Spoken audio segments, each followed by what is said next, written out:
Good afternoon. Welcome. Thank you for joining us. This is the Marion City Council meeting for Tuesday, July 2nd, 2024. Please rise and join me in the Pledge of Allegiance. I pledge allegiance To the flag of the United States of America and to the republic for which it stands, one nation, under God, indivisible, with liberty and justice for all. Thank you. Please be seated. Roll call, please.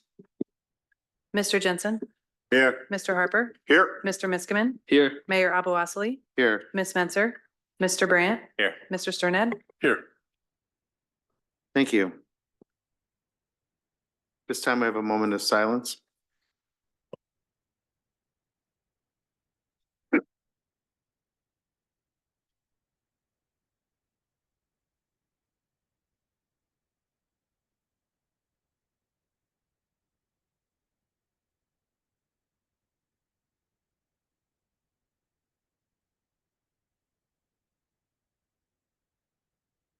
Okay, thank you.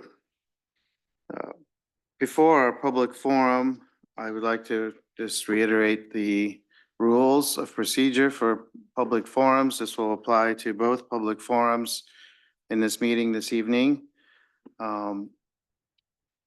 If anyone is going to address council, please complete the yellow comment card that is on the end of the table and turn it into the city clerk when you come forward to speak. If you have anything to hand out to the city council, please give those materials to the city clerk for distribution. Please do not approach the dais. People who are addressing the city council are encouraged to state their name and group of affiliation. Everyone has 5 minutes to make their comments. Please refrain from engaging in any conduct or speech that is imminently threatening to any person or which incites violence or which is obscene. Please avoid repeating comments or points made by other individuals. Please refrain from disparaging any individual. All comments should be limited to the issue of concern. Please do not engage in conduct that disrupts orderly progress of the meeting or engages in any speech or conduct which interferes with other people's ability to participate in the meeting.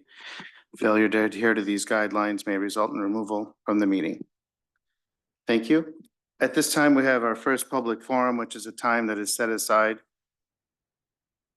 for comments from members of the public on any topic that is listed on the agenda but not part of a public hearing. And then there will be another public comment period at the end of the meeting for any comments. Anyone here to address council on any topic that is listed on the agenda but not part of public hearing, please come forward.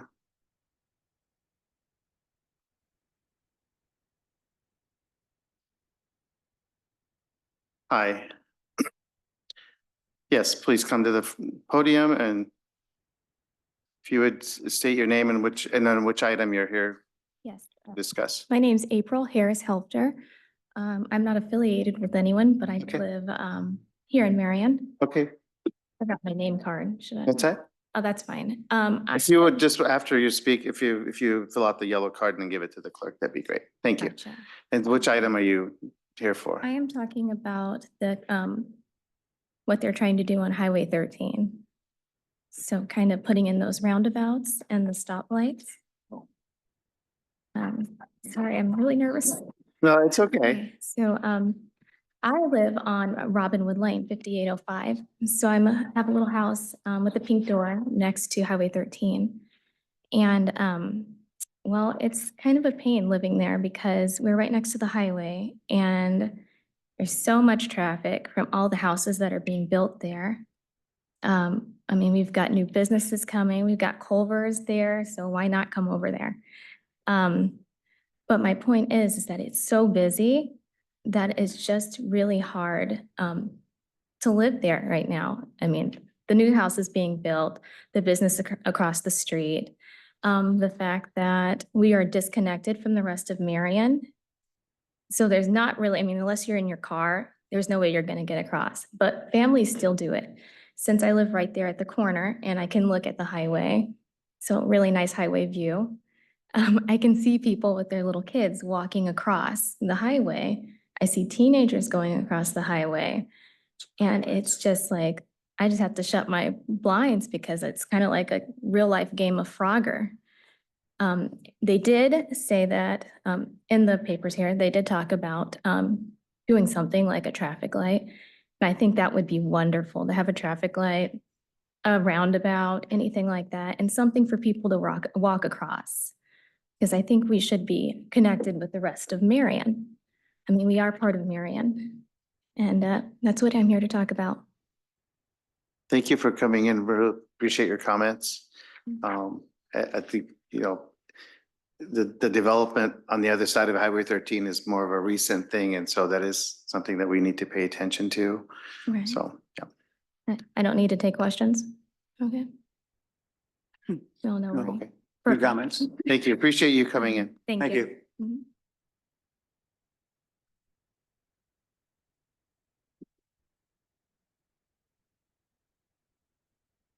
Good afternoon. I'm John Hanson. I live at 2610 Northview Drive, and I want to, if this is the correct time to speak on an item in the regular agenda E, the engineering report, EE1. It is great. I'm speaking for myself. I just have two comments. One, I thought there was a distinct lack of any discussion about pedestrians or bicyclists in the report. If we don't put pedestrians and bicyclists first, they will always be last. And that really is the gold standard for anyone of any age to be able to safely get around the community. The second part was my I don't know if it was a disagreement with Snyder and Associates report for adding traffic signals in many spots. It's a highway. I'd encourage you to please keep it moving. And so I do know crossings are difficult. Roundabouts keep things moving. And there's specifically for Highway 13 and Seacrest Road or 100, that intersection. There's a roundabout need there for several reasons. One, to keep it moving because it is a highway and a major thoroughfare. Two, it does promote fuel efficiency over just lane changes with the existing lighted structure that they already have in the February 19th report. Three, I believe it would reduce crashes. They noted there was 31 crashes at that intersection, and it seems like our roundabouts have had a big reduction in that. That is something I guess we could scientifically prove. And then the fourth reason is it would reduce noise for the campground. That's a really popular campground, and when traffic is stopped, especially large trucks, and then they have to power up and get underway, that surprisingly loud sound carries into the park and the campground. And although they noted the expenses between signaled and roundabouts, government is in a unique position of any organization to think about long-term value for society. And that would clearly be a roundabout versus lights for any improvement at 13 and Highway 100. Thank you. Thank you. Appreciate your comments. Anyone else address council on any item that is on the agenda but not part of a public hearing?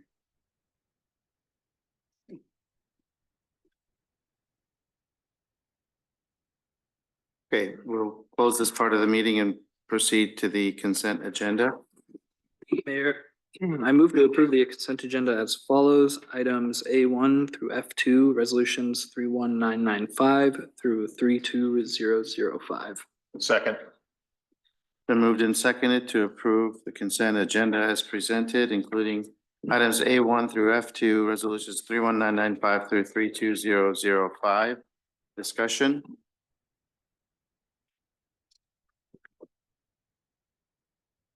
All those in favor of the motion, please say aye.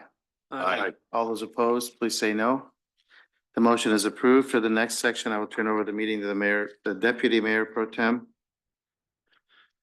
Deputy Mayor Pro Tem, I move to approve the consent agenda with Mayor Rob Wassley's abstention as follows. Items B1 through E2, resolutions 32006 through 32010. Second. It's been moved and seconded to approve the consent agenda with the mayor's abstention as follows. Items B1 through E2, resolutions 32006 through 32010. Is there any discussion? Seeing none, all those in favor, please say aye. Aye. Any opposed, please say no. Motion carries with one abstention.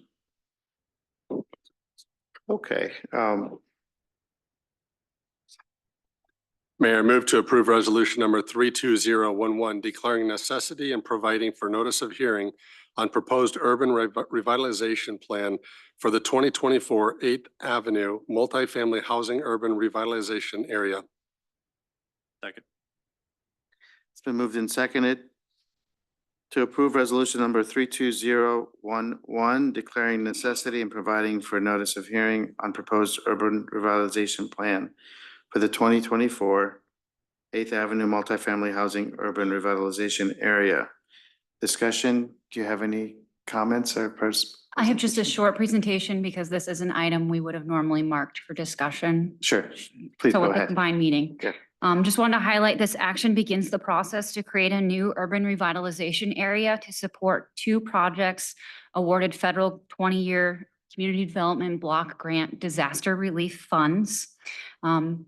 One project is Bell Tower Lofts. The incentive provided would be a 10-year, 100% abatement for specifically rehabilitation and additions. The second one for new construction, specifically Holt Flats, with a 10-year, 75% abatement. Using our estimations in totality, we're talking about $575,000. Here's just the location of the two projects. And then finally, these are kind of the next steps. So the actual public hearing and the approval of the plan will occur on July 18th with the first ordinance reading, with the second and third ordinance readings following in August. Okay, any questions for our finance director before we have discussion on the motion? You have something to add? Yeah, thank you, Mayor. Councilmember Miskman and I were talking before the meeting just about the status of the Bell Tower Loft. So in this process, also council will be seeing a development agreement for the Bell Tower Lofts project that is still in process, that's still going forward, and this is a key step for that. So if anybody else is wondering about Bell Tower Lofts, that is progressing, and this is an important step for it. One other point that I should have mentioned, just calling out, there were recent changes with the urban revitalization law. So the school levy is protected under the new law. So the schools will receive their portion of the taxes under the updated law. Yeah. So previously it was abated. It's no longer Correct. abated. Okay, good. Your Honor. Yes, sir. Yeah. Leanne, this might not be for you, but maybe Dave. Do we have any sense of the general schedule that Hoth Flats might move under? Yeah, Hoth Flats, they have submitted the request to rezone last week. I tentatively had it penciled in for August P and Z, but we cannot begin action until the release of funds. This is the same item that came with Bell Tower Lofts that took a while. Talking to ECOG, that was about 45 days out. So I would anticipate the Planning and Zoning Commission maybe September, council in October-ish of this year. Okay, thanks. That just helps bracket that sequence of activities. Okay. Okay, discussion, go ahead. Yeah, Leanne, one quick question. On the abatement, you talked about that the school levy is no longer abated. So does that pertain to existing abatements or just new agreements that come about after July 1st? My understanding is new. Just That's new, why I was looking just- at Kim to confirm. So it's a moving forward Yes. change right there. Okay. I figured that was the case. I just wanted to make sure we were clear on that. Okay, thank you. Sorry, can I have one? I just Yeah, had no, a go follow ahead, up on please. that. Thanks, Steve. So when the school's no longer on an exempt property like the churches were, does it go back to its appraised what basis does that go back to for the school levy? Do we know? It's very small right at the moment. It Oh. has its base does have an assessment Okay. now, but it's very low. Okay. But that will change. Those. Okay, very good. I was just curious. Mention those details will come forward with the development agreement because we do have the taxable base in the agreement. Great. Okay, thank you. Okay, any further discussion on this item? All right, all those in favor of approving resolution number 32011, please say aye. Aye. All those opposed, please say no. The motion is approved. Mayor, I'd like to make a motion to receive, file, and concur with the Traffic Advisory Committee report regarding recommendations for prioritizing Highway 13 projects listed in the Traffic Engineering Assistance Program study. Second. Okay, it's been moved and seconded to receive, file, and concur with the Traffic Advisory Committee report regarding recommendations for prioritizing Highway 13 projects. All right, we have a presentation from the city engineer. Yes, Your Honor. So if you recall, back in, it was March of 24, we had Schneider and Associates come and give a presentation on our study of that basically 13 within the city of Marion, starting at 100 and going basically to REC Drive. We did not do 35th Avenue because it's gravel at the time. So the city performed all the counts, the engineers through the TEAP program, so Traffic Engineering Assistance Program, performed the study, and then they gave a whole list of recommendations. Probably take us 10 years, as you recall, to do all those improvements. Since then, we've taken it to TAC, had discussions, and now taking that entire TEAP report and prioritizing it, I wanted to go through and give you what TAC's recommendation is to now move forward and see if council concurs with that, or if there's some things that you would like to adjust to bring you guys and the public along that process. So as far as the order of all those improvements, the first thing is the speed study. So we've asked the DOT a few times to lower the speed limit on 13. So what we'd recommend is at the next set of council meetings, we would have an item where we would have a motion directing staff to write a letter to DOT to again, ask them to do a speed study and lower the speed limit.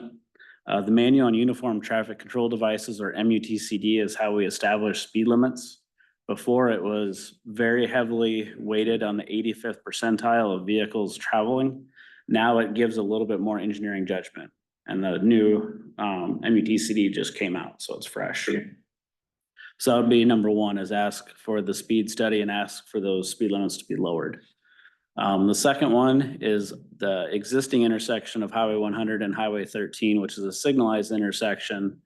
We would propose at the next set of council meetings that we actually do a traffic improvement safety program, or TSIP application. That can be a 100% paid by the DOT. And that would help us make that intersection to meet the requirements of the traffic study. So there's a lot of eastbound and northbound movements. So adding a longer turn lane and making those improvements for that turning movement. There's also a lot of southbound to westbound. So making those improvements, we'll look at, see what that total number is. Jake's working on that right now. Present that at the next meeting. And if council's in concurrence with that, we would apply for that funding. So we can get up to $500,000 per intersection for that funding. So if it's 100%, even though it's not on our CIP, if the DOT is going to pay for 100% of it, then we could proceed with getting that if we are awarded that money. The third and fourth, I would say kind of go together. So those are the two intersections that they recommend. We either signalize or do a roundabout at those two intersections. Those, again, we could apply for TSIP, but because they're not in the CIP, they're going to cost more than $500,000. So what we recommend on those is get them in the CIP as either signalized intersections or roundabouts, and build them into the CIP, get them ranked. And then based on that ranking and what years they fit well into the CIP, we would then still apply for TSIP to get $500,000 for each one.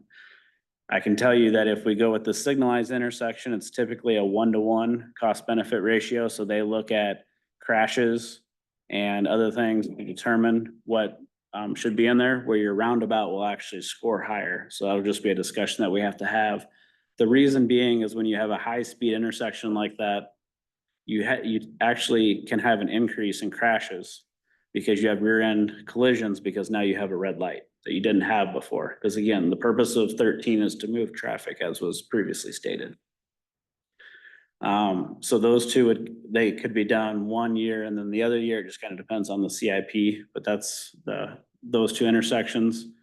The next one is Lynn Air Avenue and Highway 13. So those of you that have been here for a little while, Medco's come and asked for that intersection to be improved. A lot of that is northbound to eastbound to get into the industrial park.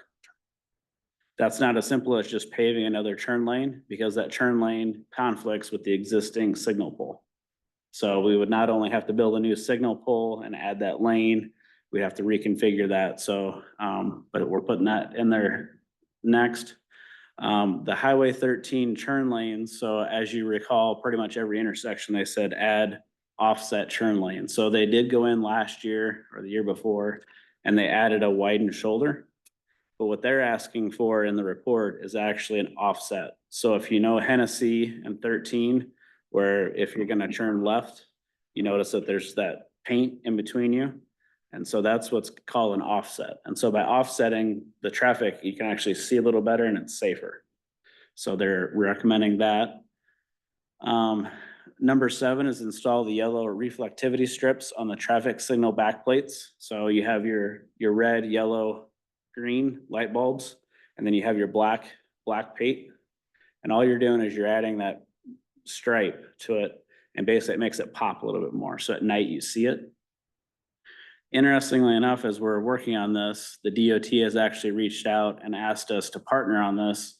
And they want to either do it as a project where they basically get us the retroflectivity tapes, and then we as staff would pull down the signal heads and install it, or we'd take it out to bid. So we actually have another TAC meeting tomorrow to discuss that, because that is still a lot of manual hours. So we got to determine based on our existing workload, is it better to just pay someone to do it and get a grant for it, or do we want to put our staff labor in it? So it's nice that the DOT is being proactive based on their report and wanting to step forward and use some TSIP funds for that. And then basically number 8, like any job description, is all other duties as assigned.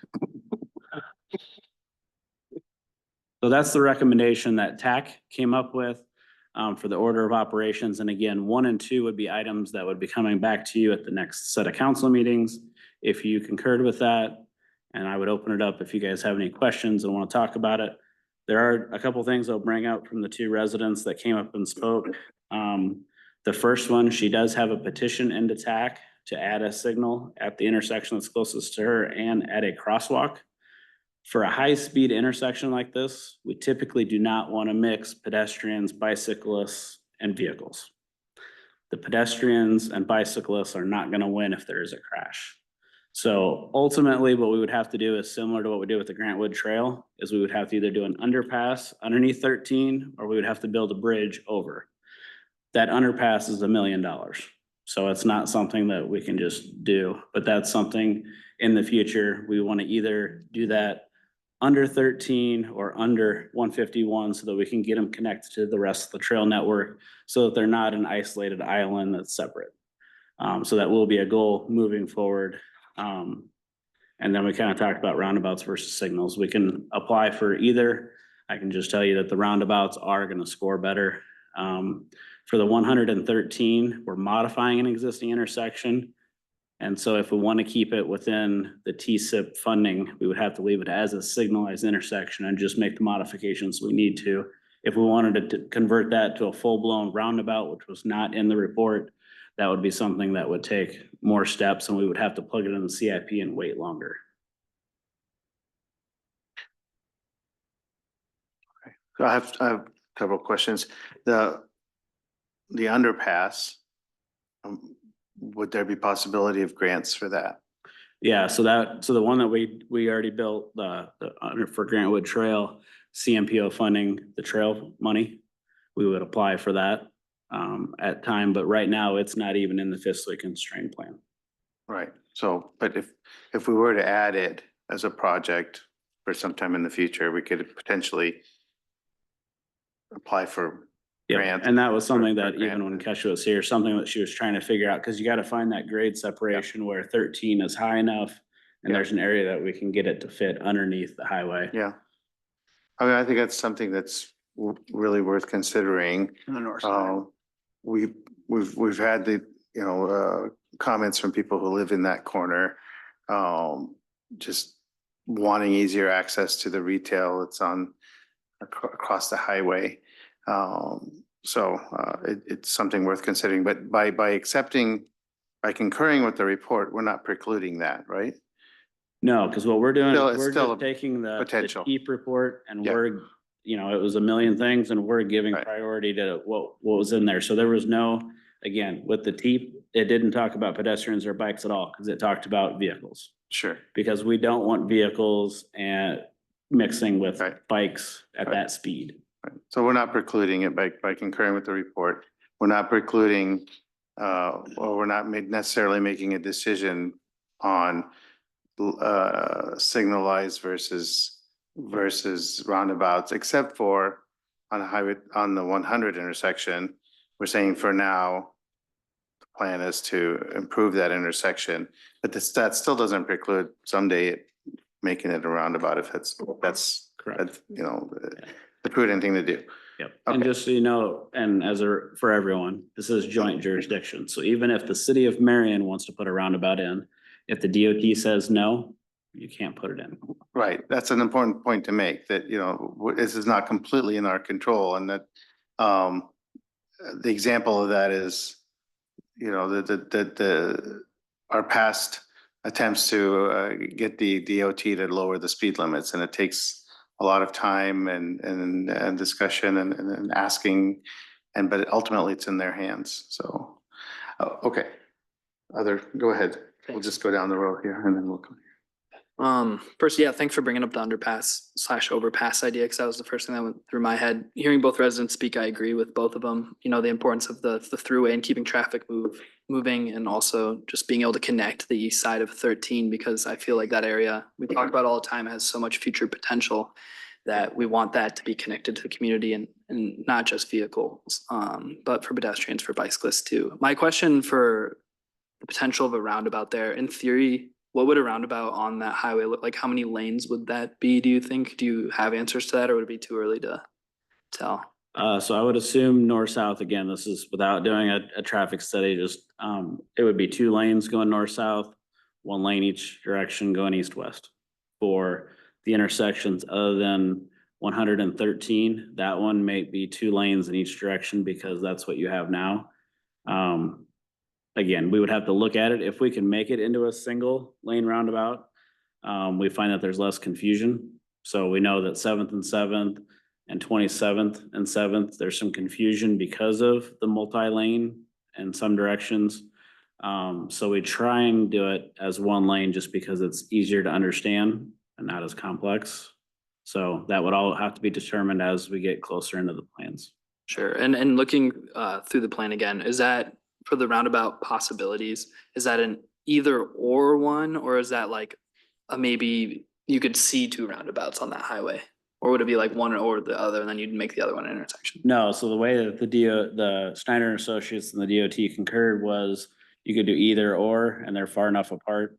I would probably recommend if you're gonna do one as a roundabout, do both as a roundabout, because the intersection in between, there was also the recommendation that you make that into a right in, right out. And so by having roundabouts, then that gives them that outlet so they can take a right, go up to the roundabout, do a U-turn, and then come back if they want to make that left-hand turn. Okay. So to me, it makes sense to do 2 roundabouts, but.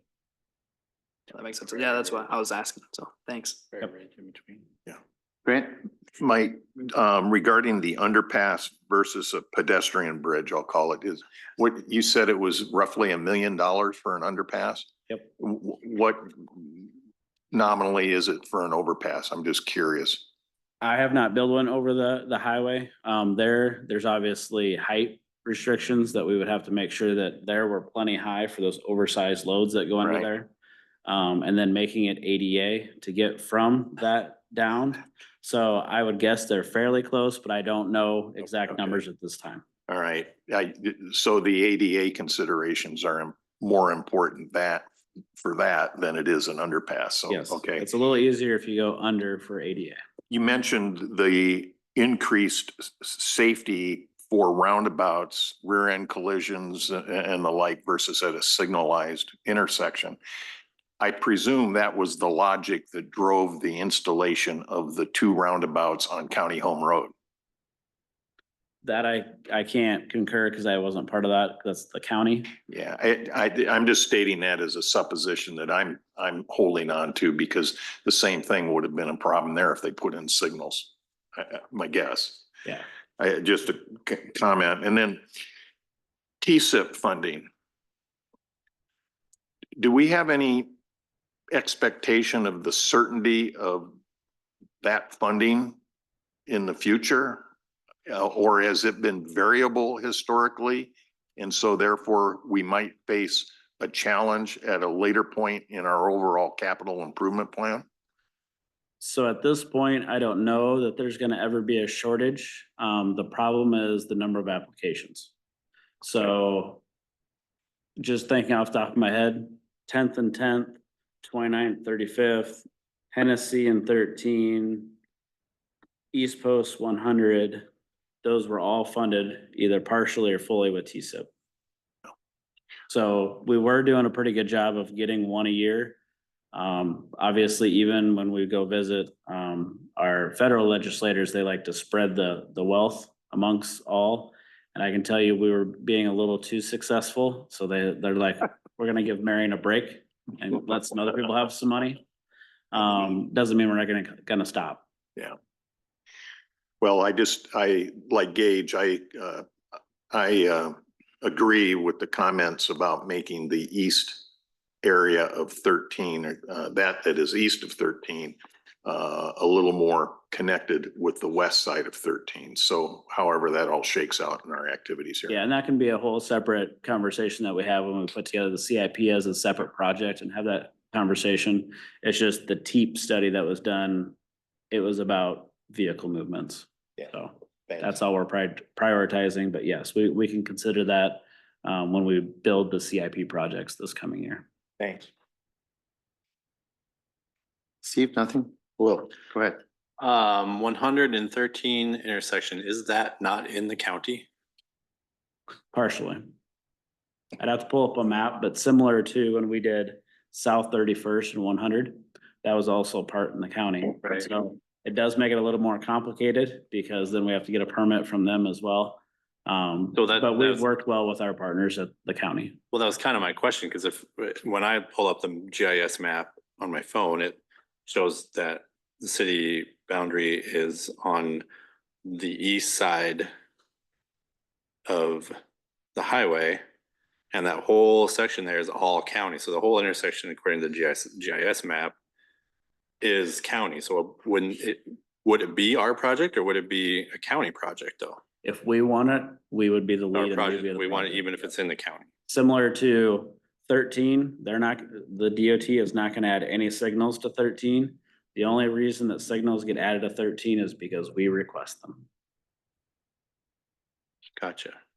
So I can tell But you that's when all we, in the count, or in the city and on the north side until you get to 35th.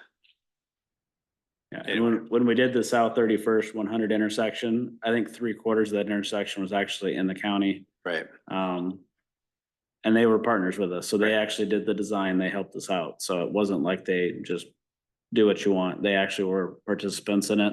When we did the underpass for Grantwood Trail, we actually split that 50-50, so they've been partners all the time, so. And so if the improvements of that intersection are under the 500,000 and we get to TSIP, then it ain't gonna matter because it's 100% paid for. State's paying for it. If a roundabout were to potentially go in there and it's still in the county, it could be a joint 50-50 project. We would have to or go to the board of something. supervisors, and I'd have to talk to Brad Kettles, the Right, county okay. engineer, and see if he is willing to do that. Sure, So, sure. yep. Okay, thank you. But I guess in that time that a roundabout might come, it might be annexed into Marion by then, so. By then, May not matter. an example, Seacrest Road, when we did those improvements, we split that with them, so anything that was in their jurisdiction, they paid for, we ran the project. When they did paved Winslow, There's a section they did that was in Marion's jurisdiction, and so we paid them. We Sure, do the same thing with Cedar Rapids. We do those partnerships where it makes sense. sure. Okay, thank you. Okay, anyone else? Any other discussion? Okay, we'll vote. All those in favor of receiving, filing, and concurring with the Traffic Advisory Committee report regarding recommendations for prioritizing Highway 13 projects listed in the Traffic Engineering Assistance Program study, please say aye. Aye. All those opposed, please say no. Motion is approved. I want to thank the residents who came in to share their comments. I encourage you to stay engaged and stay in contact with us, and really appreciate it. Thank you. Your Honor, I move to approve resolution number 32012, approving the Sycamore Heights preliminary plat revised for property located north of 35th Avenue and east of 44th Street, extended Marion, Iowa. This is on behalf of Sycamore Development LLC. Second. Okay, for this next two items, I will turn over the meeting to the Deputy Mayor Pro Tem. Go ahead. It's been moved and seconded to approve resolution number 32012, approving the Sycamore Heights preliminary plat revised for property located north of 35th Avenue and east of 44th Street, extended Marion, Iowa. Is there any discussion or presentation? Just a real brief one. This is the Sycamore Heights preliminary plat, pretty familiar with the location. It's east of 44th Street, extended north of 35th Avenue, so just east of the Boulder Peak Middle School. This is the kind of the third version we've seen of this in the last couple of years. This current revision does not change the number of lots. It's still at 68 lots, but they've done some reconfiguring of the streets, utilities, and they've been able to enlarge the lots by about 3 feet on average, to 63 from 60, keeping the number of lots, but they just laid a little bit more efficient layout of the development. Standard setbacks will still apply to this development of the 7-foot sides, 25-foot fronts. They are quite deep lots, but just a hair narrower than we've seen. First phase will likely begin construction this fall or as soon as this is approved. They've had the plans of improvements in for review. If the council will recall, they are required to extend a high pressure water line. This is one where we had a little concern about pressure on 2-story units. That high pressure line will relieve that concern that the water department had. And finally, this is the next item, but I'm going to show it here. This project does have 2 detention basins on their property. They will be subject to our new stormwater management agreement, where those ponds will be privately owned and maintained following that policy shift from the council last year. So this will be the first one that's subject to those new agreements.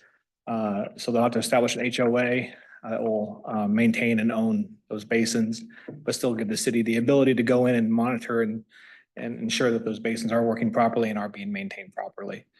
Commission did meet last month on this and did recommend approval. Any questions or discussion? No. All right.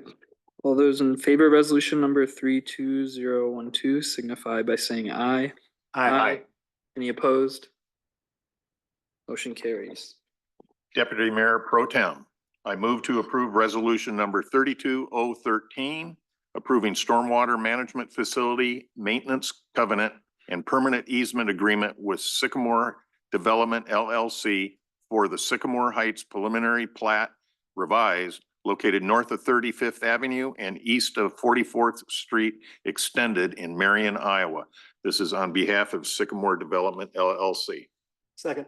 It's been moved and seconded to approve resolution number 32013, approving stormwater management facility maintenance covenant and permanent easement agreement with Sycamore Development LLC for the Sycamore Heights preliminary plat located north of 35th Avenue and east of 44th Street, extended Marion, Iowa.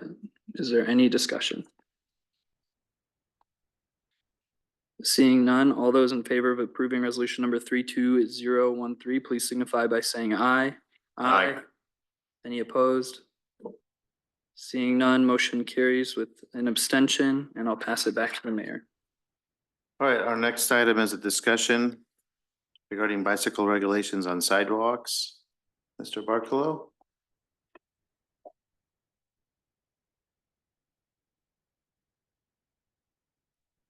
Yes, Your Honor. So I just wanted to walk us through a little bit of timeline and talk about possible next steps, just to bring everybody along, and this is good for the public as well. So the Bicycle Pedestrian Advisory Committee back in April of 21, so it's been a few years, did come to City Council and presented the ordinance that we now have on the books. And it was approved. The third reading was 7/6 of 21 at ordinance 2118. It's now with our recodification, it's under chapter 122 of our code of ordinances. Having that direction and kind of picking up some of the stuff from some staff that left, we have started down the process of getting ready to actually market out there. So on your screen, the bottom right, that's your Walk Your Wheels logo. So we did go out for quotes. The low quote that we got was from Pelling at $8,358. This is similar if you go downtown Cedar Rapids, this is what they have down there. Not only on the bridges, so that the bikers are using the bike lanes, but also around like Theater Cedar Rapids and some of that area and the immediate downtown.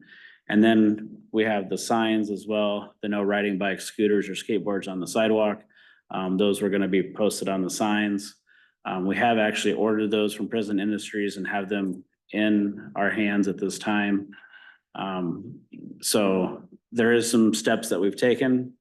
There's some minor sunk costs if we change route, which is fine, but we wanted to make sure council was brought up to speed. So a lot of this stems from the last council meeting and the resident that came forward and talked about the process that we have out here on 6th Avenue. So again, the current code in the business district, except for handicapped individuals with specially equipped bicyclists or children under the age of 13 and accompanying adult, no person shall ride a bicycle or stand-up scooter upon a sidewalk or shared use path within the right-of-way of 6th, 7th, or 8th Avenue from 7th Street to 15th Street. At the time then, when this was approved by both BPAC and City Council, the Grantwood Trail didn't go as far as goes today, and it didn't go as far, what we call now the Seymour Trail, to the two bridges that we've built and connected to our Boyson Trail and Lindale Trail. And so at the time, there weren't a lot of bicyclists using it. I can tell you now, sometimes I park on the north side of the street a lot of times, and there's bicyclists whizzing by. So now we have a lot more conflictions with pedestrians and bicyclists. Generally, if at least and as an avid cyclist myself, if they would slow down, it wouldn't be as much of an issue, but when you're going 20 miles an hour, whizzing by doors that are opening. So it's especially a problem in front of City Hall and the library, and I would say in front of West End. Not so much in the other areas, but that's not to say that those areas don't redevelop at some point. And then they also have doors with our uptown design standards. That's the facade is supposed to be at the right of way. So kind of what our plan was over here. So this is the 7th and 7th roundabout right off the page. We built 2 ramps last year. Public Service went out and built those so that if a bicyclist came off what was behind Country Kitchen, that side path, the trail that turns into a side path, when they get to this point, they would then have that path that they could get onto the road, and then they could go through the road all the way to the 15th, and you can see the ramps already exist there. So if they didn't feel comfortable still being on the street, they could get onto the side path and use the side path and the crosswalk and keep going on the side path.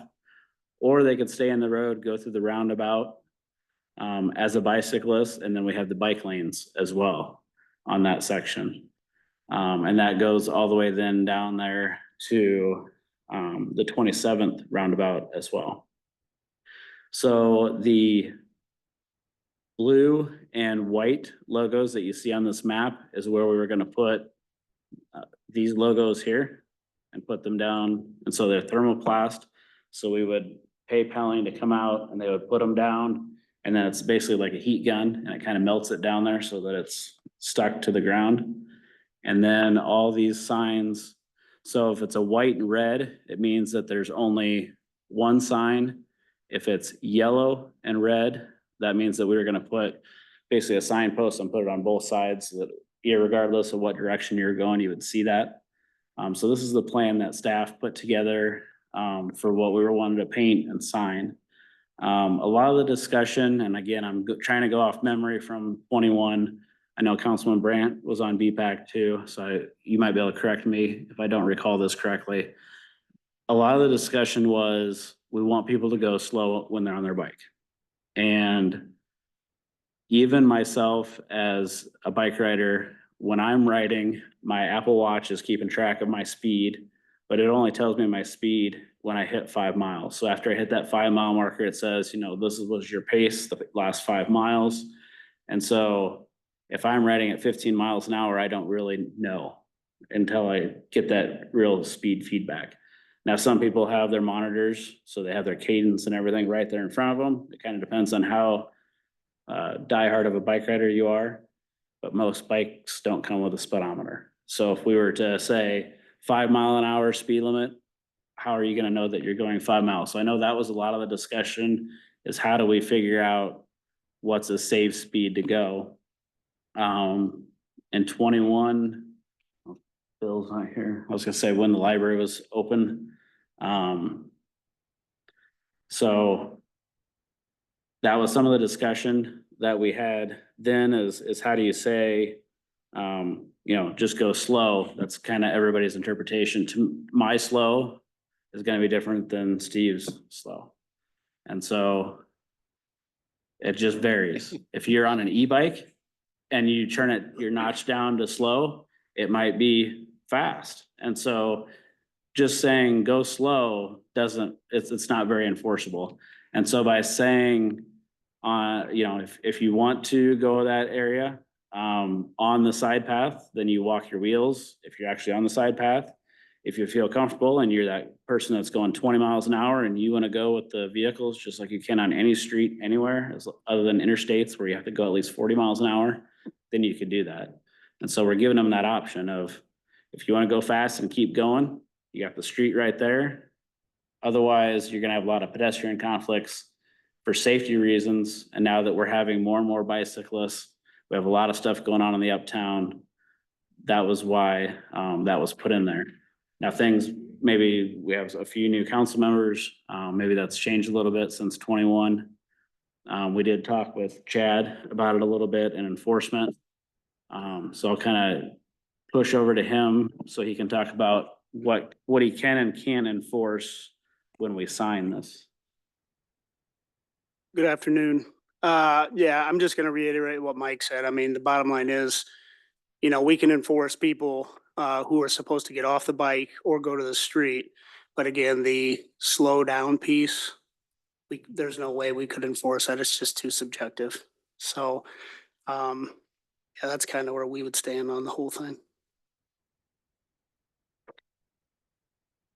You ready for questions? Yeah, so at this point, we have an ordinance. We had a plan. We are gonna do a public outreach. But we just want to make sure that we're still following direction that council wants us to, or if we need to pivot at this point. So it's a good time, not only for the public to hear this information, but also to make sure that we're either going in the right direction or if we need to pivot. Again, there would be some sunk costs for the signs that we ordered, and we'd probably have to pay Pelling for the logos that they purchased. It's not that big of an expense in the grand scheme of things, because that $8,000 is also for the installation.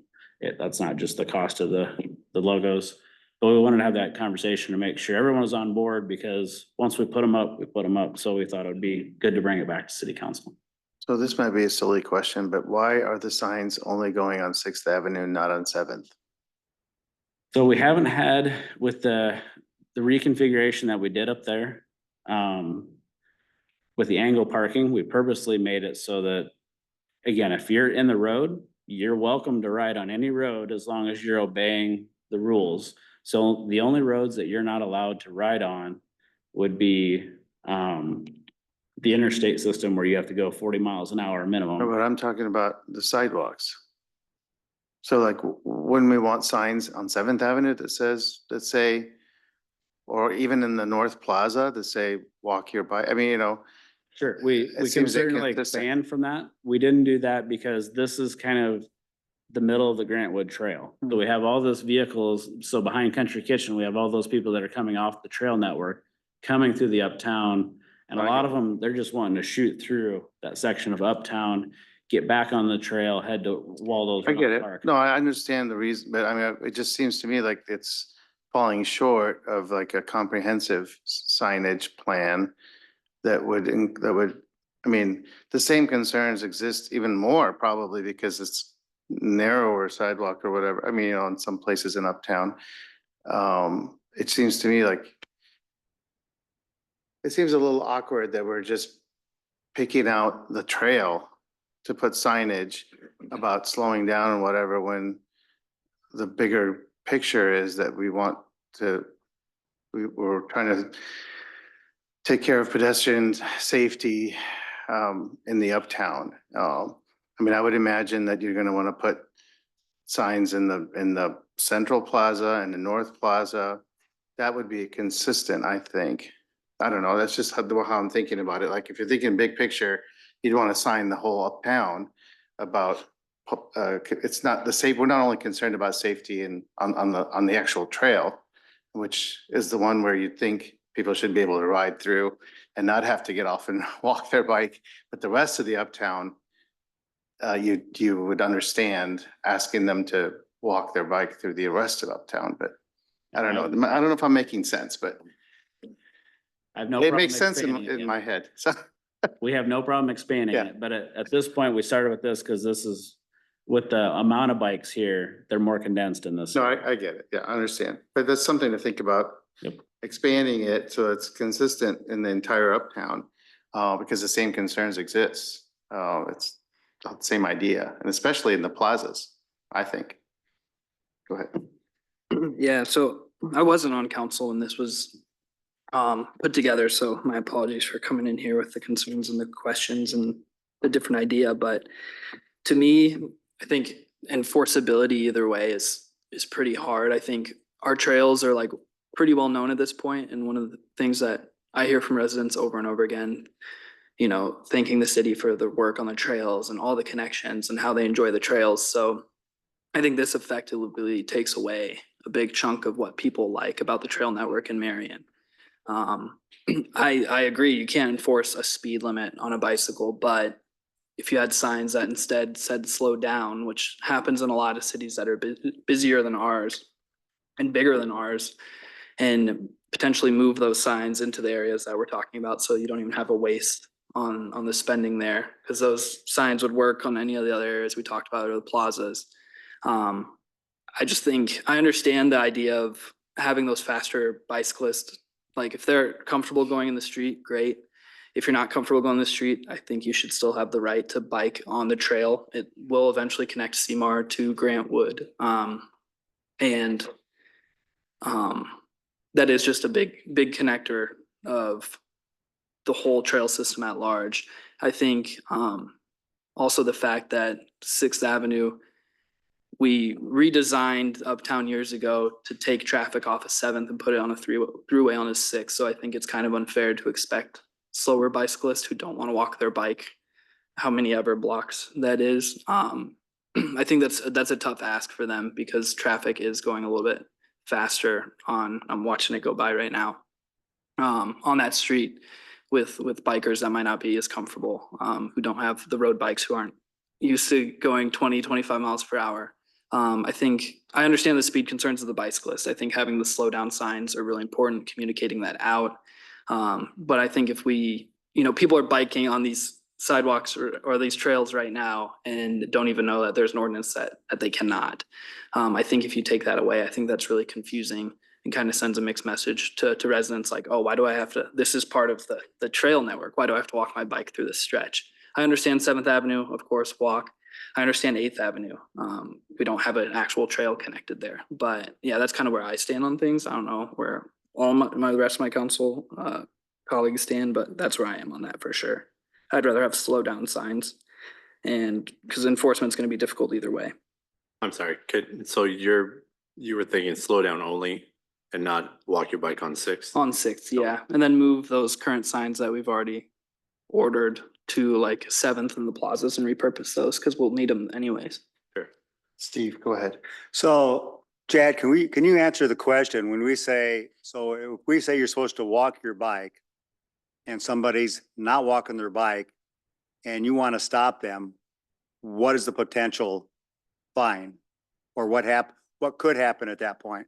We could either give them a warning or we can cite them. It's a simple misdemeanor because it's not a set fine in the municipal code. Okay, So it goes as a simple misdemeanor, which is a minimum of $105. okay.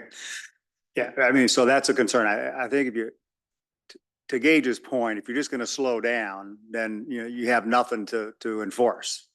I mean, you're not gonna be able to do that at all, and there's no level of whatever you say to slow down to. Just like Mike talked about, you talked about, there's nothing enforceable there. Can you talk again about, now the aspect, when I first heard this, my first reaction was, hey, we got a trail system, kind of like Gage, we got a trail system, the bikers should be able to stay on the trail and ride the trail as it was constructed for. But I also look at this picture here and I say, well, also along here, we've got City Hall, we've got the library, we've got the old library site, which is going to be developed and have a lot of businesses all along that frontage on 6th Avenue, probably pretty close to this trail. So it's not going to be very far off of it. So talk again about how they're supposed to, what the signage is for them to stay off the trail and go to the street between 7th and 15th.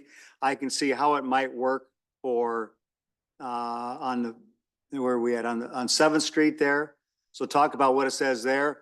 And if somebody's coming west, what does the signage say there? Because there, they're on the trail, but to stay on the street, then they got to go to the other side of the street through the roundabout. So that part is a little different aspect where they're not going to want to cross over. They're going west. They're not going to want to cross over. Probably they're going to want to stay on the trail. So talk about those two end aspects about how you get them to stay on the street. Sure. So let's say you're coming from the Marion Boulevard pedestrian bridge, that Kara Briggs Farmer designed. So you're gonna come out here. So this is behind Country Kitchen. It's just cut off the map a little bit. Right. So you're gonna come to this point, and this is gonna be a decision point for the bike rider. They can go onto the street and then they can keep going just like they were before. And then when they get to this, there's another ramp so they could get back on. And then they could take the side path all the way to Waldo's Rock Park. Right. If they were coming from Waldo's Rock Park over on Yes. this side, so now they're on the north side of the road. So they could come in here, take the roundabout. Again, they're gonna find a sign here where it's a decision point. Same thing. They can come into the road or they can walk their wheels. There's a ramp right here so they can get past the parked cars. And then again, if they wanna, they could walk their wheels. And then once they get past this sign here, then they could ride, cross over and get back on the Grantwood Trail, or they could ride down the road and then use this. It's similar to what you see here, and it's just a ramp, just like a ADA ramp for a sidewalk. Yep. It's just an ADA ramp so that they can ramp from the road up to the trail. And the widths of those sidewalks on the north side and the south side of 6th Avenue are the same width. Is that correct? Yeah, I believe they're both 8. Both 8 feet. Okay. Yeah. I mean, to me, I don't know. I'm kind of initially when that was brought up a couple weeks ago, I thought they should be able to ride on it. To ask them to walk their bike for, 8 blocks, that's a half mile. You know, the benefit of that, maybe it might force them to stop at some of the businesses, stop, relax, spend some money, become a tourist. Don't know. So, that's what some of the places are going to want to look for. So maybe there's a benefit to that point. But, if I look at how close on the south side, especially that trail is to some of the businesses, I understand Gage's comment completely. But I'd probably lean towards the signage as you have proposed. Not super strong, but that would be my leanings. Okay, so Will, and then back to Grant. Go ahead. First off, how big are those stickers that are gonna go on the ground? What's the diameter of those? I don't know that I have it in front of me, but I'm gonna say about 2 foot Okay, in diameter. It's hard to miss them. sure. My thoughts are that from roundabout to roundabout on the trail, I think it is overkill for making someone to walk that whole section. I would be more in favor of having the walk your bike area be City Hall to library, so 13th to 11th, am I doing that right? 12th, yes, 13th to 11th, with the option to expand that once the old library site gets redeveloped, or if anything else gets redeveloped along here, then we could always expand that out, make it further. But you could sign the other area saying slow, like Gage was saying, but then maybe a walk, the 2 blocks, potentially 3 blocks. And then those extra, if there are extra stickers, I don't know, what are they called? Yeah, you can call them stickers. Stickers, okay, if there are extra stickers, we could obviously hold on to them, because what's the life expectancy of one of those? So the obviously are gonna last a little bit longer once you seal them to the ground. So I mean, that's something where if we wanted to put them on 7th Avenue, expand to where we're putting them, because Sure. Pelling's just paying for the number of where we want them. So if we wanted to change and put some on 7th and some on 8th, we just tell them, this is how many we have, this is how many they've ordered, we can put them wherever. Sure. Well, my thought was also if there were extra, obviously we hold on to them, because eventually we're gonna need to replace the ones that are down. They will Yeah, wear we just out, don't, public service doesn't have the equipment to put them down. but- Sure. Sure, okay. That's what I would be in favor of walking these 2 blocks for now. Great. So I guess this ordinance was put in place in what, spring of 21? And there was some body of thought that informed that decision. I'd kind of like to understand what that was. Maybe just sort of historical curiosity. But one of the things that I'm thinking about is that at some point in time, the old library site, which is on this corridor, is going to be redeveloped and generate pedestrian traffic of all types. And there may be some other redevelopment that exists that will come about in that corridor, which Steve, that is 2,386.4 feet, according to my friends at Google. 7.5 blocks. And so where I'm at is, with deference to my colleague Gage, there was a body of thinking back in the day that suggested we do this. As time marches on, there will be more catalysts for increased pedestrian traffic. And so then I start thinking about this notion of cooperative use of a common pathway. Well, some bicyclists go hell-bent for election because they want to get from A to B as fast as they can. And then you have pedestrians who do pirouettes and wander about. And yeah, checking in on their face tweet thing or whatever it is, right? And so they're oblivious to their situational condition. So you have bicyclists who are moving along, and you have pedestrians who are ambling about, just luxuriating with the beautiful environment. And I don't know how that's like separating bikes and cars. We have that conversation at MPO all the time. We just had that a little bit talking about the Highway 13 intersections. And so as long as we are depending on coincident utilization of a common pathway, we're going to have to somehow figure out a way to manage the conflict. And I would just say at this point, in the absence of understanding the compelling logic from the beginning that stimulated this, I can't get energized about making any changes. If I remember the commentators' comments that they commented on at the last meeting, the part of it was we have an ordinance, but we're not enforcing it. Well, okay.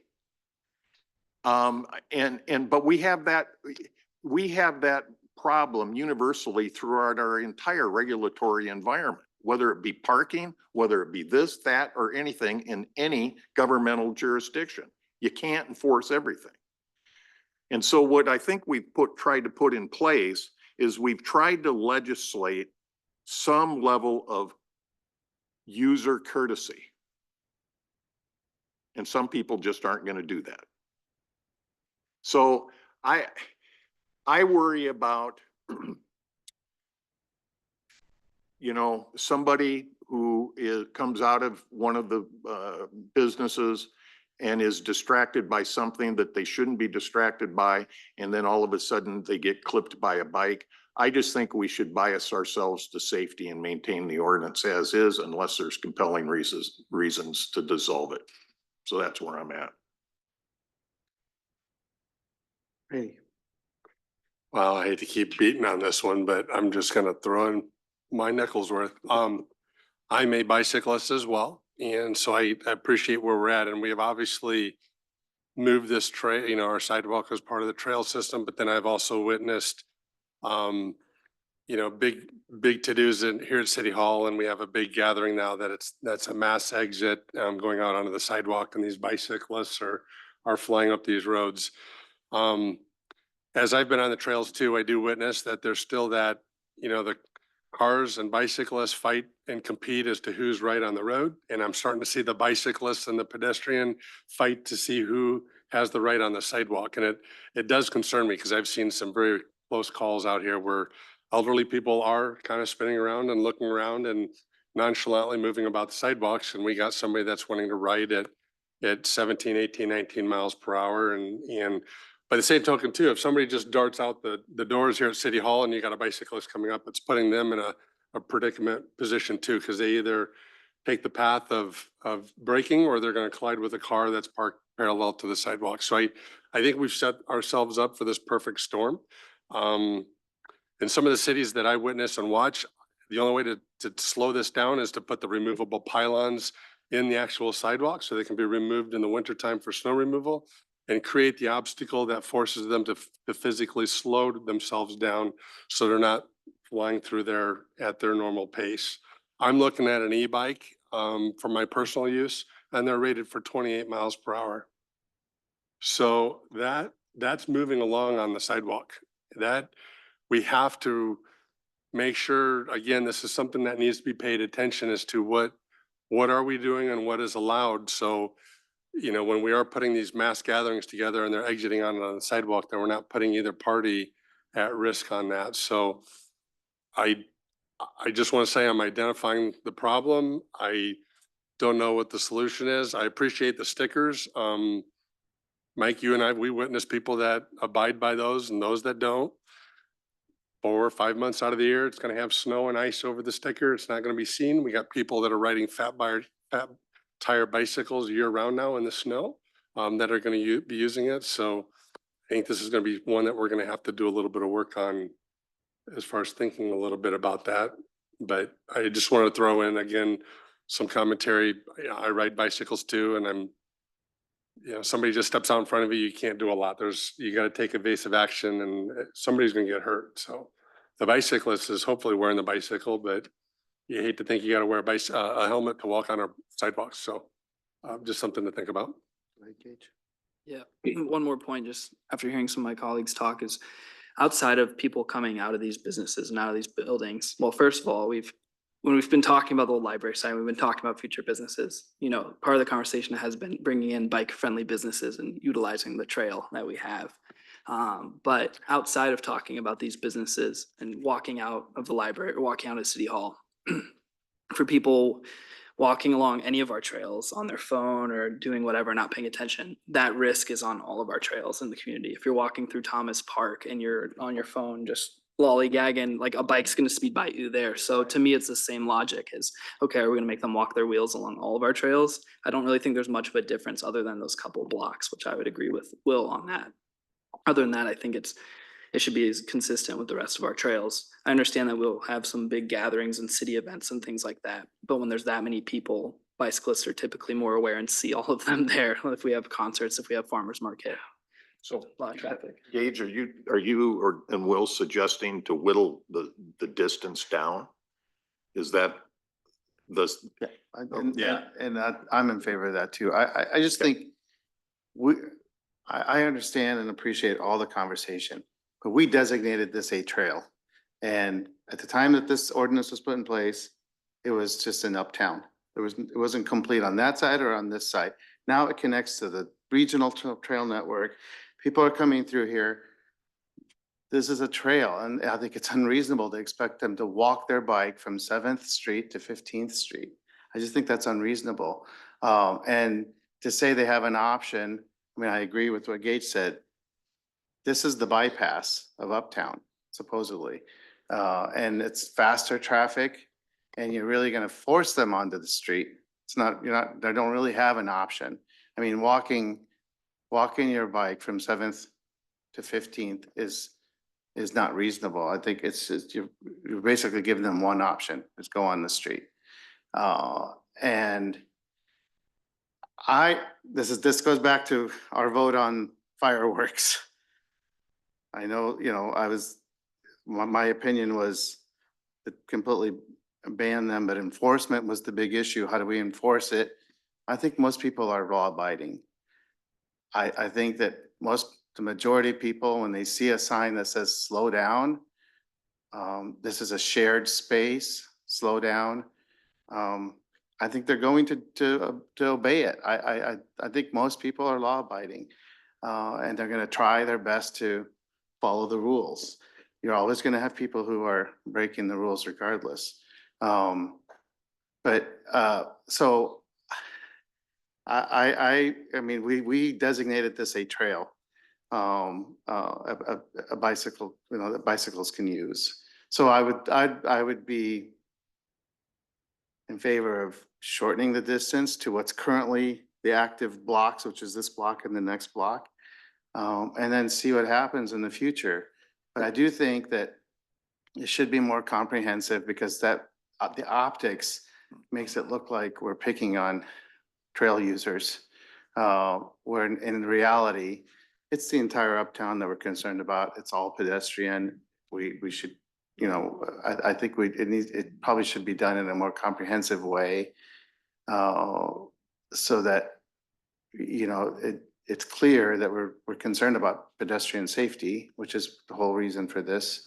And it doesn't look like we're just sort of being unfriendly to bicyclists from the region. I just spent a week in a very touristy place in Colorado, and those signs were everywhere in the central village district that said shared space, slow down. And there were a few signs in very limited places that said walk your bike or walk your wheels. But for the most part, it was mostly slow down. And there were yellow signs that were very visible. And I guess I never saw any issues. And these are very touristy places where there's lots of pedestrians, and it's very, outdoors oriented, and people riding their bikes. And so that's just my 2 cents. So go Greg, Gage, and then Steve. Just one more example, because you brought up Colorado. I've biked up in the Twin Cities a lot they have a really great extensive trail network, and I don't know if we have the width, but just another solution to think about in the future as more development happens is even on their trails, they have a pedestrian lane and a bike divider. So the bikes have their route and the pedestrians have their sidewalk, part of the sidewalk to stay on, which as busy as the Twin City Lake trails are that wind through downtown, those seem to work pretty well. I think I agree with Mayor Nick there. I think a lot of people are law abiding, whether it comes to if we ever change firework ordinance or if we take away this ordinance, at least for 6th Avenue. Yeah, I think most people are going to follow the signage and rules that you have. You're still gonna have your incidences and bad actors there, but I think the majority of people will respect, especially knowing that part of the conversation is potentially getting rid of the ability to bike, even though now you're not supposed to bike there, but permanently getting rid of the ability to bike. I think bicyclists in the area respect that, so. Steve, you had another comment? Yeah, I mean, I understand the concern about walking the bike a half mile, and I made that in my earlier comments, that that's a heck of a long ways to walk. I'm sorry, it's not quite a half mile, it's 2,380 feet, according to my colleague here, who must have been out there measuring this afternoon. No, Google. Oh, Google it. All right. So, I understand that, and I agree that is a long way to consider it. If we want to consider a shorter spans, and again, we can always change it in the future, I would probably consider a 3-block area from, to include, 10th Street through 13th, to include the block across from, our plaza. Because I think that block, once it's finished, it always has a lot of activity. Our goal is, once it's finished, is going to have a lot more activity. So if I look at that map, I would consider 3 blocks from, in front of City Hall, the library, and the old library site, which will be redeveloped. And then because of the plaza, it's going to have year-round activity. So 3 blocks isn't that bad of an area. That shortens it from 2,380 feet to how much? 925.72 feet. Thank you. Will, you had something else? I was just gonna ask if it's even possible, maybe where the ramps are to get on and off of the trail at the both roundabouts. If there's signage that could go up that say, I'm just no idea what it should say, but like fast traffic to the left and slow on the right or whatever, something like that. Kind of direct to the bikers onto the street if you want to keep going fast, or slow to the right. And then if it does condense down to those 3 blocks, I would still want to see signs all along the rest of it saying slow, pedestrian area, slow down. City manager has a comment. Just, I'm hearing, and we got the 4, and I heard thunder, so I want to, as I'm hearing this, it seems like there's a consensus for that 3-block area to be more of the walking. So old library site, old library site, library, City Hall, those 3 blocks. Is that generally kind of what the consensus is? Yes, although I don't know if the south side where the old library site is at would need it until it's redeveloped, until there's construction. I could see I the agree north with side that. when the plaza's done, but south side is just a field. I mean, there's nothing, Yeah, I agree with that. no one's gonna be. What I'm thinking about is just the crafting of the law. Yeah. And so the more that we get into, it's going to be more convoluted to write. That's not to say that Kara or our friends at Lynch Dallas can't work that magic. What I want to do is get a consensus so we can then kind of map out the action steps that we need to do to bring it back forward to effectuate the new direction that we got. Mike and I were kind of doing a little sidebar here thing with the existing signage. To the mayor's point earlier, we can, as part of the comeback, we can take the signage that we've already ordered from Pelling and come up with a concept where we can redeploy some of those signs throughout the rest of the uptown, especially in the plaza, because that's more pedestrian. That's not the bike trail. You don't want people riding through the plaza anyway. They should be off their bikes. So if we've got the signs, we can redeploy it. It's already part of the code. And then it would just be the modification of the code for those 3 blocks. And then the additional signage to slow, be mindful, things like that, we can incorporate elsewhere. I think that makes much more sense to me personally, but I don't know. Yep, Gage. I'm good with that. Can I make one more quick comment here? Yeah, Just go so ahead. you guys are fully Please. informed. Yeah. Because it's not a scheduled violation, if we did cite somebody for something like this, even no matter what the radius is of the distance, it would be a non-scheduled violation, so they would have to go to court. So you might want to think about making something a scheduled fine as well when you're going through the process. Your Honor. I think that recommendation could come from staff, because I don't know that we are knowledgeable enough to Yep. do that, but And we Yeah. can, well, but thanks for Appreciate- bringing that up. Yep. Yeah. Thank you. Your Honor, on that point, I think I would hope our enforcement posture is such that we stop them and say, hey, you know, you're supposed to do X, Y, Z here. Please be careful, carry on. Right? I mean, if I can, Councilman Harper, one of the things that we had planned on doing this, starting July 1st, was we were going to start doing a public education campaign about the regulations around here with respect to bike. But because of the comment, let's put a pause on it. Let's make sure we have the opportunity to discuss with council, get direction. So the public education, whether it's on social media, messenger, we've even had a preliminary conversation about possibly having Officer Dobbs out there on a few occasions, just as bikers are going by, flagging them down and saying, hey, you know, be mindful of the regulations. And at least that way we're getting out there, we're meeting people where they're at. So. Are we good? You think? If what we laid out, the 3 blocks, we can look at language for the 3 blocks, additional signage and redeploy. Is anyone opposed to, or does anyone that's strongly opposed to that being a consensus? I'm okay. I'm okay. All right. I'm okay with the 3 blocks. I would not want to go 1 block off, 1 block on, 1 block off. You're asking a bicyclist to get off, get on, get off, get on. 3 blocks. I totally agree with that. I think we got it. I guess I would ask, what about on 7th and 8th? Would you also want that same 3 blocks? Stays the same. So only change it for 6th Avenue? Yeah, I think because the initial questions we had were, well, this is a designated trail. Those aren't designated trails. So people are gonna be wanting to ride on this trail. And so that was the concern there, but you know, whatever the ordinance would be, I mean, the ordinance could remain, in my opinion, for the rest of uptown.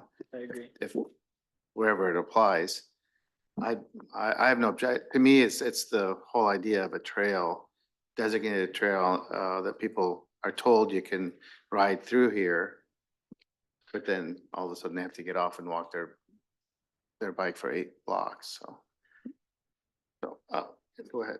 But if I understand your question, the way it reads right now is on 7th and 8th Avenue, you're supposed to walk your bike from 7th to 15th Street. So you got the same aspect of you're now asking everybody on areas, especially 8th Avenue, which is a lot more residential, less business than 7th Avenue.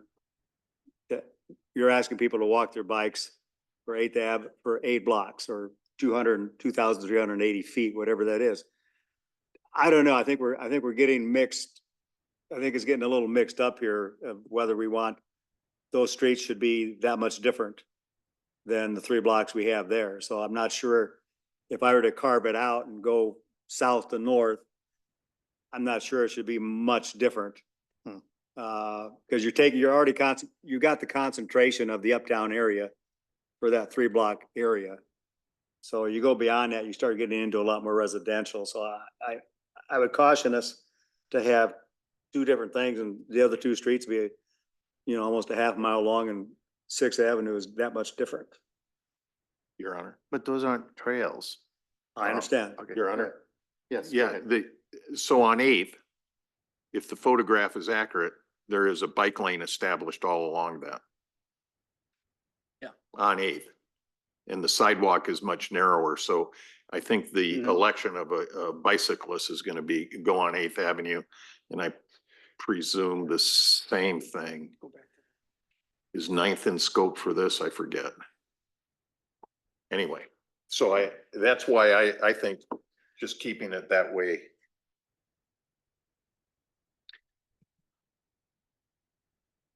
is justifiable given the existence of a bike lane. Right?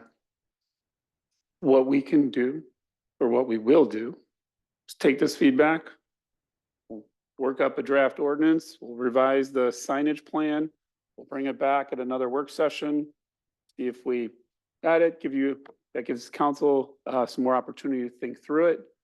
And we'll come back and share that, get the reaction, and then once everybody feels comfortable with it, then we can get it scheduled. Thank you. And thanks to the staff for being patient. And I really appreciate that we can have these kinds of discussions. It shows that, you know, the policymakers of this city are being thoughtful.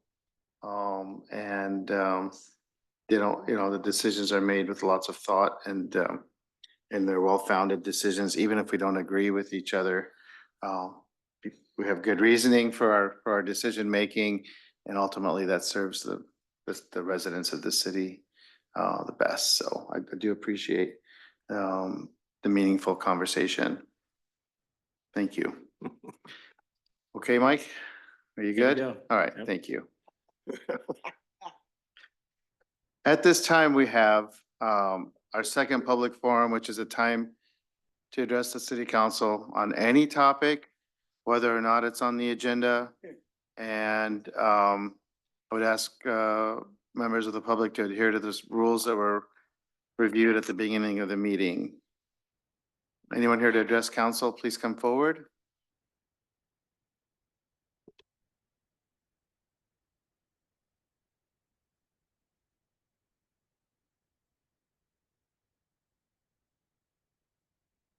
Okay, seeing no one's coming forward, we will close that part of the meeting and proceed to council comments. Start with Mr. Sternad. Thank you, but I don't have any. Thank you. All right, Happy 4th of July to everyone, and we'll see you all out at Loud Park for fireworks and fireflies tomorrow night. Paige.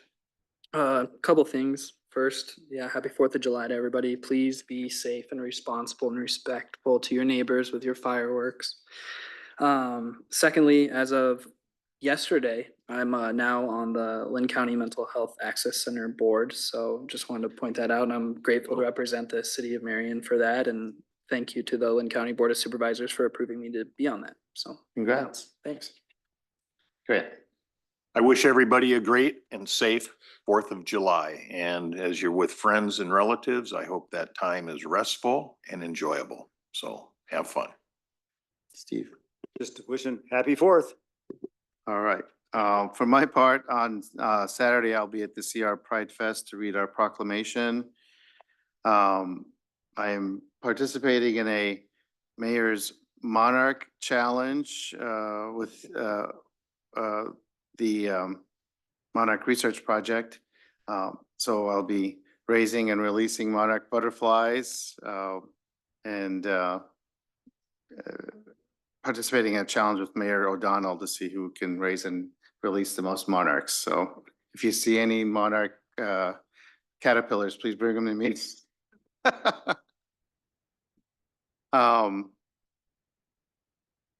The other thing is I was informed today that I have been appointed by Governor Reynolds to the Board of Directors of the Iowa Finance Authority. So we're representing Marion on that board. So I'm really excited about that opportunity to serve the people of the state of Iowa in that capacity. And I also want to wish everyone a happy Independence Day, and please be safe and have an enjoyable celebration. Thank you to everyone who joined us today, and we look forward to seeing you again. Meeting is adjourned.